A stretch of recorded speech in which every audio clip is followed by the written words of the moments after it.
الحمد للہ وحدہ والصلاة والسلام علی من لا نبی بعدہ اما بعد فاعوذ باللہ من الشیطان الرجیم بسم اللہ الرحمن الرحیم ادعو الی سبیل ربک بالحکمۃ والموعظۃ الحسنہ وجادلہم باللتی احسن ان ربک هو اعلم بمن ضل عن سبیلہ وهو اعلم بالمہتدین صدق اللہ العلی العظیم۔ میرے محترم بزرگ دوستو، اللہ تبارک و تعالیٰ کا بہت بڑا احسان ہوا کہ اس نے ہمیں اور آپ کو مغرب کی نماز جماعت کے ساتھ پڑھنے کی توفیق عطا فرمائی، اور مزید کرم یہ کیا کہ دین کے بات سننے کے لیے کچھ وقت نکال کر یہاں بیٹھنے دیا۔ میرے محترم بزرگ دوستو، قرآن شریف کی جو آیت میں پڑھا اس میں اللہ فرماتا ہے ادعو الی سبیل ربک بالحکمہ، اپنے رب کی طرف، اپنے رب کے راستے میں چلنے کے لیے حکمت سے دعوت دو، حکمت کے ساتھ بلاؤ، والموعظۃ الحسنہ، اور اچھے انداز میں بات کرو، اچھی طرح نصیحت کرو، وجادلہم باللتی احسن، کوئی جھگڑا کرے، لڑائی جھگڑا، بدتمیزی کرے تو علمی جواب دو، بس بکواس، بیکار باتیں، لڑائی جھگڑا، گالی گلوچ، بدتمیزی والا الفاظ استعمال نہیں کرنا ہے۔ ایک حدیث شریف میں ہے کہ لا الہ الا اللہ، یہ کلمہ طیبہ کا ورد کرنا اللہ کے غصہ کو ٹھنڈا کرتا ہے، دور کر دیتا ہے۔ جب تک دنیا کو دین پر ترجیح نہ دیں، جب دنیا کو دین پر ترجیح دینے لگے تو پھر اللہ تعالیٰ کہتے ہیں کہ تیرا یہ کلمہ پڑھنا بیکار ہے، جھوٹ ہے۔ دنیا کیا چیز ہے؟ یہ دنیا جو کہتے ہیں ہے کیا؟ دنیا یہ ہے کہ اللہ کی یاد سے غافل کر دے، یہ ہے دنیا۔ جو کام اللہ کی یاد سے غافل کر دے وہ دنیا ہے۔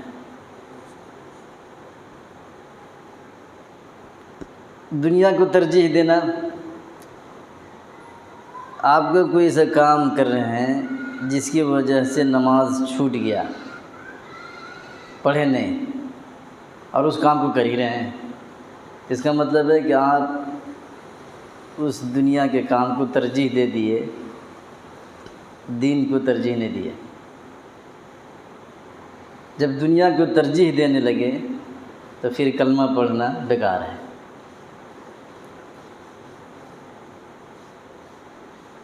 کلمہ پڑھنا بھی بیکار ہے۔ لا الہ الا اللہ کہہ رہا ہے اس میں کہ اللہ کے سوا کوئی معبود نہیں، اور سوا اس کی کر رہا ہے، اس میں لگا ہوا ہے، ہاتھ پاؤں زبان دماغ سب اس میں لگا رہا ہے، ٹائم ٹیبل سب اس میں۔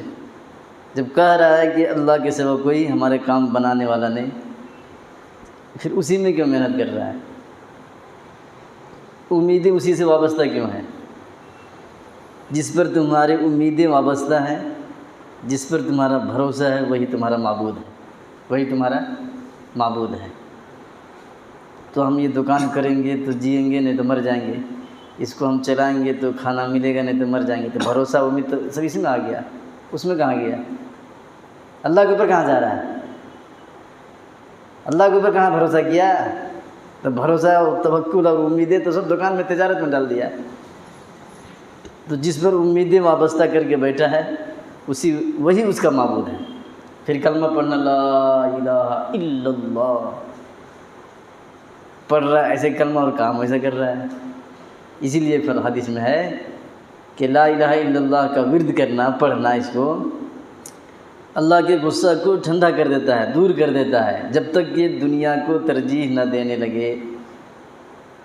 اسی لیے ہے یہ، اس لیے دنیا کو اتنا ترجیح نہ دیں کہ عبادت کو چھوڑ دیں، اللہ کے ذکر سے غافل ہو جائیں، ایسا ترجیح نہیں دینا ہے۔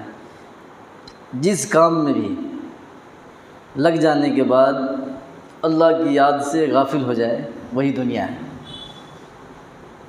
کام دکھنے میں اچھا ہو یا خراب ہو، کچھ بھی ہو، وہی دنیا ہے وہ۔ اللہ کی یاد سے اس کو غافل کر دے رہا ہے، روک دے رہا ہے، اللہ کے ذکر سے دور کر دے رہا ہے، تو اسی کا نام دنیا ہے۔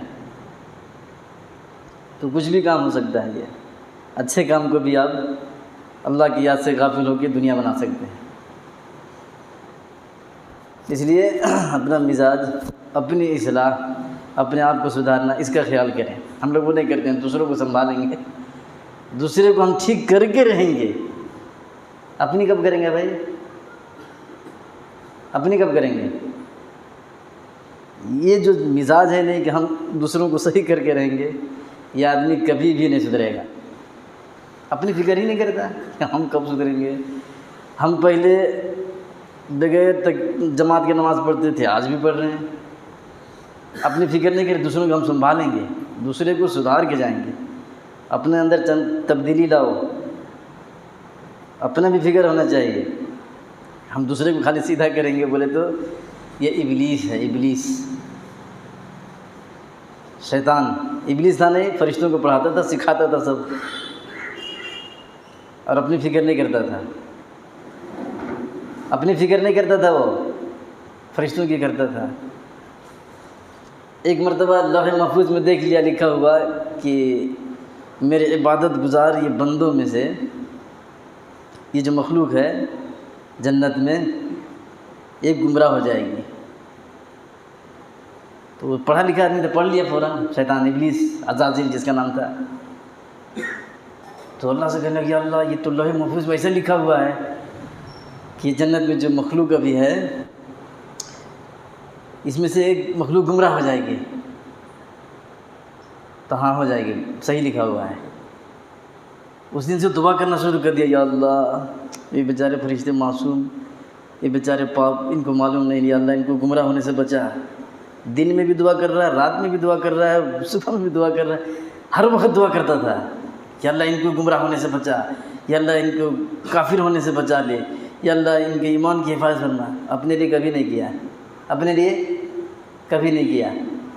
دیکھ لیں دوسروں کی فکر، صرف دوسروں کی فکر ہے، اپنے لیے ایک مرتبہ بھی دعا نہیں کیا اس مردود نے۔ ہم دوسرے کو سدھار کے رہیں گے، جب تک وہ آدمی نہیں نمازی بن جائے گا ہم نہیں چھوڑیں گے۔ اپنی فکر کرو۔ ہم سورہ فاتحہ صحیح نہیں پڑھتے، ہم فرائض صحیح نہیں پڑھتے، ہم کو واجبات کا پتہ نہیں ہے، ہمارا وضو ٹوٹ گیا کہ ہے اس کی فکر نہیں ہے، ہم دوسروں کو سدھار کے رہیں گے، یہ برباد ہو جائے گا۔ یہ تو اپنے آپ کو بھی ہم سدھاریں گے، ذرا خیال کریں، خالی دوسروں کو سدھارنے کی فکر میں نہ رہیں۔ اپنا ہمارا صحیح ہو گیا، ہم ابھی صحیح بنے نہیں ہیں، دوسروں کو کیا صحیح کریں گے؟ تو اپنے اندر تبدیلی لائیں۔ پہلے بھی کبھی نماز پڑھتے تھے، کبھی نہیں پڑھتے تھے، آج بھی وہی حال ہے، کیا سدھار آیا ہے؟ تو خیال کریں۔ اور میں جو آیت پڑھا ہوں قرآن شریف کی کہ ادعو الی سبیل ربک بالحکمہ، اللہ کے راستے میں لوگوں کو حکمت کے ساتھ بلائیں۔ بدتمیزی کر کے، آڑے پھاٹی بکواس کر کے بلائیں گے، وہ آئے گا بھی نہیں، اور جو یہاں ہے وہ بھی ختم ہو جائے گا۔ حکمت کے ساتھ، کوئی سا بھی ہو، کوئی ہمارا جو مخاطب ہے بدتمیزی بھی کرے، گستاخی بھی کرے، تو حکمت سے بات کرے، ورنہ خاموش ہو جائے۔ لڑائی جھگڑا کرنے سے، بدتمیزی کرنے سے کام آگے بڑھتا نہیں ہے، جو ہے وہ بھی ختم ہو جاتا ہے۔ حکمت سے کام کریں۔ تو اللہ کا بہت ہم لوگوں پر احسان ہے کہ دین کی بات سننے کے لیے کچھ وقت نکال کے ہم بیٹھنے دیا ہے۔ ہم کتنا بھی عبادت کر لیں، حق ادا نہیں ہو سکتا ہے۔ انبیاء علیہ السلام کیے، وہ نے حق ادا کر سکے تو ہم کیا کریں گے؟ تو ایسا نہیں سمجھیں ہم آج تہجد پڑھ لیے، اشراق پڑھ لیے، اوابین پڑھ لیے تو جنت ہماری ہو گئی، اب ہم جس کو چاہیں گے اس کو جانے دیں گے، اب جس کو نہیں چاہیں گے نہیں جانے دیں گے، ایسا نہ سمجھیں۔ بہت بار ایسا ہوتا ہے کہ آدمی جس کو ہم بیکار سمجھ رہے ہیں، گناہ گار، مجرم سمجھ رہے ہیں، وہ جنت میں اور ہم جہنم میں۔ ایسا ہوا ہے۔ حضور پاک صلی اللہ علیہ وسلم نے واقعہ سنایا صحابہ کرام کو کہ بنی اسرائیل میں 2 آدمی تھے، بھائی سگے اور دوست بھی سب۔ تو ایک اس میں فرما بردار تھا، اللہ کے حکم کو پورا کرتے رہتا تھا، ایک جو تھا عام وزن، نیک عمل کرنا بولے تو عبادت کرنا بولے تو عام وزن سے، تو یہ جو دیندار تھا عبادت گزار، یہ اس سے روزانہ کہتا ہے تو جنت میں نہیں جائے گا، تو نہیں جا سکتا جنت میں، کبھی بھی عبادت نہیں کرتا ہے۔ تو کہا نہیں بھائی اللہ غفور رحیم ہے، اللہ معاف کرنے والا ہے، کہا کہ وہ خاموش ہو جاتا ہے۔ پھر روز دوسرے دن پھر وہی بات، تو جنت میں نہیں جا سکتا، تو عبادت نہیں کرتا ہے، تو صحیح آدمی نہیں ہے۔ ایسے ہی روز روز دیکھتا تھا، کہتا تھا۔ ایک دن وہ آدمی کچھ کر رہا تھا غلط کام شریعت کے خلاف، موسیٰ علیہ السلام کی شریعت میں جو تھا اس کے خلاف کچھ کام کر دیا، اب اس نے دیکھ لیا، اسی آ گیا غصہ ایک دم فل، کہا اللہ کی قسم تو جنت میں نہیں جا سکتا ہے، قسم کھا کے، اللہ کی قسم کھا کے کہہ دیا اس نے۔ اب ہو گیا کہانی اس کی وہاں سے، کچھ دنوں کے بعد دونوں مر گئے۔ جو عبادت گزار تھا وہ جہنم میں گیا، اور جو عبادت نہیں کر پاتا تھا نہیں وہ جنت میں چلا گیا۔ اللہ کو یہ اس کے یہ جملہ جو تھے نہیں، اللہ کی قسم تو جنت میں نہیں جائے گا، یہ والا ایک دم ان پسند ہو گیا، اس کے سارے عمل برباد ہو گئے۔ تو کون ہوتا ہے اتنا قسمیں ڈال کے پکا ایک دم گارنٹی کے ساتھ قسمیں کھا کے بولنے والا، جنت کیا تمہاری ہے؟ تو ہم ایک دو وقت کی نماز پڑھ لیں تو یہ کافر وہ کافر نظر آنے لگے، تو اپنا علاج کرائیں، اپنا علاج کرائیں، خام کھا کے ایسا نہ کریں۔ اس لیے کنٹرول کریں۔ عبادت میں بھی گرمی ہے، جیسے پیسہ میں گرمی ہے نہیں، چھوٹے موٹے مانگ کھانے والے غریب لوگ نہیں دیکھتے اچھا، ایسے عبادت میں بھی گرمی ہے، علم میں بھی گرمی ہے۔ تو عبادت میں جب گرمی آئے تو استغفار کیا کریں، استغفر اللہ ربی من کل ذنب واتوب الیہ۔ جب آپ کو کچھ پیوٹ دوا مارنے والے بے نمازی لوگ دیکھیں اور آپ کو اندر عبادت کی گرمی آئے، گرمی محسوس ہو، تو اس وقت استغفر اللہ ربی من کل ذنب واتوب الیہ پڑھا کریں، کہیں یہ گرمی آپ کو لے جا کے گرم جگہ میں نہ پہنچا دے، جو ایئر کنڈیشن ہے سسرال جہنم شریف۔ بدمعاشی کریں گے، نیتیں خراب رہیں گے، بڑائی کے بول بولیں گے، تکبر والا الفاظ استعمال کریں گے، تو وہی ایئر کنڈیشن ہے پھر جہنم۔ تو تکبر کے الفاظ کسی گناہ گار کو دیکھ کے اپنے اندر نہ آ جائے۔ تکبر کوئی بھی کرے اللہ کو نہیں پسند ہے، کوئی بھی ہو، ذرہ برابر بھی کسی کی تکبر اللہ کو پسند نہیں ہے۔ شیطان کیا ہوا تھا؟ تکبر ہی تو کیا تھا، جس نے لاکھوں لاکھ سال سجدہ کیا، زمین میں، آسمان میں، بیچ میں، ہر جگہ پہ سجدہ کیا ہو، عبادت کیا ہو، علم حاصل کیا ہو، فرشتوں کو سکھایا پڑھایا ہو، اس نے ایک مرتبہ تکبر کے الفاظ استعمال کیا ہے،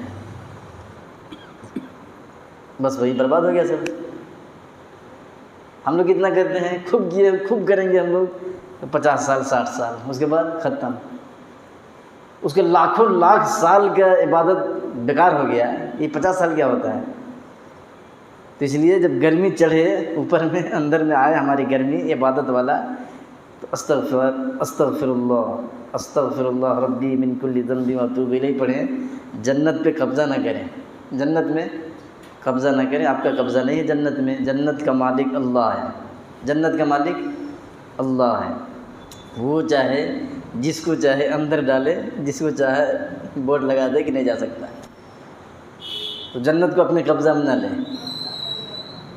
اپنا فکر کریں، اپنا خیال کریں کہ ہم جائیں گے یا نہیں۔ اس لیے ہم دوسروں کی اصلاح ہی کر دیں گے، دوسرے کو ہم سدھار ہی کریں گے، اپنا بھی خیال کیا کریں بھائی کہ ہم کتنا عبادت کرتے ہیں، صحیح سے کرتے ہیں یا غلط طریقے سے کرتے ہیں، رکوع صحیح سے نہیں کرتے، وضو صحیح سے نہیں بناتے، وضو ٹوٹ گیا کہ نہیں ٹوٹا وہ بھی پتہ نہیں ہے، ایسی ہماری حالت ہے۔ پھر جنت پر قبضہ کرنے کی کوشش کرتے ہیں. ایسا خیال نہیں کرنا ہے. تو اپنے آپ کے اندر تبدیلی آئے، اس کے لیے محنت کرنی پڑے گی. ہم سے جو زیادہ جانکار ہے اس کے پاس سورہ پڑھ کے، سنا کے، سیکھ کے تبدیلی لائیں. عملی اعتبار سے نماز کی پابندی کریں. اذان ہوتے ہی مسجد میں آنے کی کوشش کریں. اذان ہوتے ہی آتے نہیں، نمازیں چھوٹ جاتی ہیں. تکبیر اولیٰ تو چھوٹنا ہی چھوٹنا ہے. اذان ہوتے ہی مسجد میں آنے کی کوشش کریں. ٹال مٹول، سستی، آنکھ وزن بول کے مسلتے رہتے ہیں، یہاں جماعت چھوٹ جاتی ہے. پڑھنا ہے تو فکر سے، خیال سے پڑھیں. ایسے آتے ہیں جیسے لگتا ہے دیکھیں گے کب پہنچ دیں گے. حضرت علی رضی اللہ تعالیٰ عنہ جب اذان کی آواز سنتے تھے تو چہرے کا رنگ بدل جاتا تھا اور مسجد کی طرف آتے تھے. تو کسی نے پوچھا کہ اتنا پریشان کیوں ہے؟ کہا اس بادشاہ نے بلایا ہے، حاضری دینے جا رہا ہوں، پتہ نہیں حاضری قبول ہوگی یا نہیں، اس لیے ڈر رہا ہوں. ہم لوگ تو ایسے آتے جیسے سسرال جا رہے ہیں. وہ بڑا بے نیاز ہے، رد کرنے پہ آ جائے تو 500 سال کے سجدے رد کر دیتا ہے. 500 سال کے سجدے رد کر دیتا ہے. بنی اسرائیل کا واقعہ حضور پاک صلی اللہ علیہ وسلم نے خود بیان کیا ہے. ایک آدمی تھا بنی اسرائیل میں، 500 سال اس نے سجدہ کیا ہے. سمندر کے کنارے رہتا تھا، عبادت میں، ذکر میں، عبادت میں، سجدے میں، رکوع میں، بس ایسے رہتا تھا. اللہ نے اپنے فضل سے وہاں پہ کوئی کھانے کا پھل پیدا کر دیا تھا، اس کو کھاتا تھا، وہیں سمندر کے پانی پیتا ہے، وہیں نماز پڑھتا ہے. بس کوئی تعلق ہی نہیں دنیا سے. 500 سال تک ویسے ہی عبادت کیا. مر گیا تو اس کے روح کے لیے فیصلہ ہوا کہ اس کو میرے فضل سے جنت کی ہوائیں، جنت کی کھڑکیاں، جنت میں جگہ دو. پھر اللہ کے تیرے فضل سے کیا، میں جو 500 سال عبادت کیا وہ کہاں گیا ہے؟ میری عبادت، میرا ثواب، میری نیکیاں. کہ اچھا نیکیاں چاہیے تجھے، نیکی کی وجہ سے جائے گا، چلو حساب کتاب سے کیا جائے. ایک گلاس پانی جو پیا ہے سمندر کے بغل میں بازو میں رہ کے، اس کا جو قیمت بنتا ہے نیکی 500 سال کے سجدہ چاہیے. ہو گیا ختم. جتنا عبادت کیا تھا سب ایک ہی گلاس میں ختم. دوسرا گلاس اور اس گلاس کے پانی جو پیا، اس پانی کو پیشاب کے راستے سے جو آرام سے نکلا ہے اس کا بھی نیکی چاہیے 500 سال سجدے کا. وہی نہیں تو آئے گا کہاں سے؟ 500 سال میں تو سماپت ہو گیا ہے. وہ اس نعمت کا 500 سال والا سجدہ چاہیے تو نہیں ہے. اٹھا کے پھینکو جہنم میں، ہٹاؤ یہاں سے. تو نہیں اللہ نہیں ویسے نہیں. اپنے فضل سے آپ اپنے رحم سے مجھے جنت میں ڈال دیں. کتنا بھی کر لو، کتنا بھی عبادت کر لو، اس کے فضل سے ہی جنت میں جائیں گے. اگر اس کی فضل، اس کا کرم نہ ہو تو کوئی نہیں جا سکتا. نبی پاک صلی اللہ علیہ وسلم نے جب یہ بیان کیا تو صحابی نے پوچھ دیا یا رسول اللہ آپ بھی اللہ کے فضل سے ہی جنت میں جائیں گے؟ تو نبی پاک صلی اللہ علیہ وسلم نے فرمایا ہاں، میں بھی اللہ کے فضل سے ہی جنت میں جاؤں گا. اتنے بڑے نبی ہیں جن کے بعد کسی نبی کی ضرورت نہیں. اتنے بڑے پیغمبر ہیں جن کے بعد کسی کتاب کی کوئی ضرورت نہیں. وہ بھی اللہ کے فضل سے جائیں گے. ہم 4 دن نماز پڑھ کے جنت میں قبضہ جماتے ہیں. کیا اوقات ہے ہماری اور آپ کی؟ تو جنت پہ قبضہ نہ کریں. اس کے لیے محنت کرنا ہے. اپنے آپ کو تھوڑا مشقت پریشانی جو آئے برداشت کرنا ہے. عبادت میں اذان ہوتی ہی مسجد میں آئیں. اذان دے کے مسجد میں آنے کے لیے عادت ڈالتے ڈالتے اللہ کے دربار میں جو ایمان آپ کو روزانہ لا رہا ہے، ایک دن وہی ایمان خوشی کے ساتھ اللہ کے پاس بھی لے کے جائے گا. وہی ایمان جنت میں بھی لے کے جائے گا. اتنا ایمان کمزور ہے کہ گھر میں سے مسجد میں نہیں آتے اذان سن کے، دکان میں سے مسجد میں نہیں آتے. بتاؤ یہ ایمان جنت میں لے کے جا سکتا ہے؟ تو ایمان کو مضبوط بنانا ہے. اس کے لیے اللہ کے راستے میں نکلیں، سیکھیں، قربانیاں دیں، محنت کریں. وقت، ٹائم، پیسہ، روپیہ، مال، جان اللہ کے راستے میں خرچ کریں گے تو اس دین کی اہمیت، قیمت، قدر، مرتبہ، مقام سمجھ میں آئے گا. ایک پیسہ، ایک منٹ بھی خرچہ نہ کریں. تو کہیں کہ اس کی اہمیت سمجھ میں آئے گی. ایک منٹ بھی آپ اللہ کے دین کے واسطے خرچ نہیں کیے، ایک روپیہ خرچ نہیں کر رہے ہیں، تو اس کی اہمیت، اس کا مقام کیا ہے، کیسے سمجھ میں آئے گا؟ صحابہ نے جان دی تھی، جان، خون کی ندیاں بہا دی، بیوی کو بیوہ کر دیا، بچوں کو یتیم کر دیا، تب ان کو دین کی سمجھ آئی. پھر گردن کٹانا بھی آسان ہو گیا، گردن بھی کٹوانے تیار ہو گئے. ہم اس کے لیے کچھ کرتے ہی نہیں ہیں، اس لیے اس کی اہمیت ہی نہیں سمجھ میں آتا. کیا ہے کہ ہم دلے اذان ہوتے رہتے، حضرت پڑھتے رہتے ہیں. اس کے لیے ہم قربانیاں دیں گے تو اس دین کی مرتبہ، اس دین کی اہمیت سمجھ میں آئے گی. اللہ کے راستے میں جانے کے لیے اپنا اپنا نام لکھوائیں.